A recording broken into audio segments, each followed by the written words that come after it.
ഒരു average movie. അവൻ സാധാരണ അഭിനയിക്കുന്ന ഒരുമാതിരി പളുമ്പ് പോലൊക്കെ ഇത് നല്ല അഭിനയിച്ചിട്ടുണ്ട്. സ്വർണ്ണവള നല്ല ഫിലിമാണ്.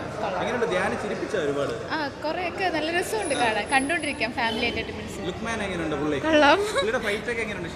അടിപൊളിയാ. ലാസ്റ്റ് ഒക്കെ ക്ലൈമാക്സ് ഒക്കെ അടിപൊളിയാണ്.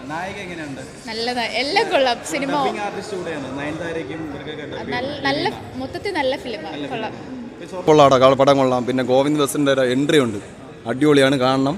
പിന്നെ പാഠം ചോദിച്ചു കഴിഞ്ഞാൽ ഒറ്റ തവണ കാണാൻ പറ്റുള്ളൂ, അത്രയ്ക്കുള്ള ഉള്ളൂ, അതിലുള്ളൂ. പിന്നെ ഫൈറ്റ് സീൻ എന്ന് പറഞ്ഞാൽ അത്ര വലിയ ഗുമ്മൊന്നുമില്ല, കുഴപ്പമില്ല, കണ്ടിരിക്കുക, അത്ര തന്നെ.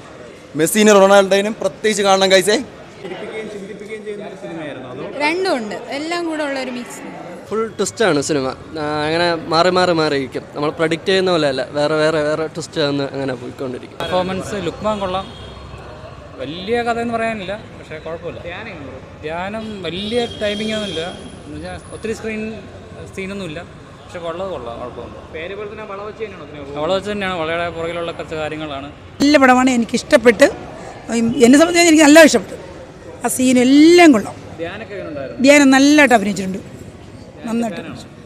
ധ്യാൻ്റെ ഫാനല്ല, അവൻ്റെ അച്ഛൻ്റെ. പക്ഷെ മക്കൾ നന്നായിട്ട് അഭിനയിച്ചിട്ടുണ്ട്.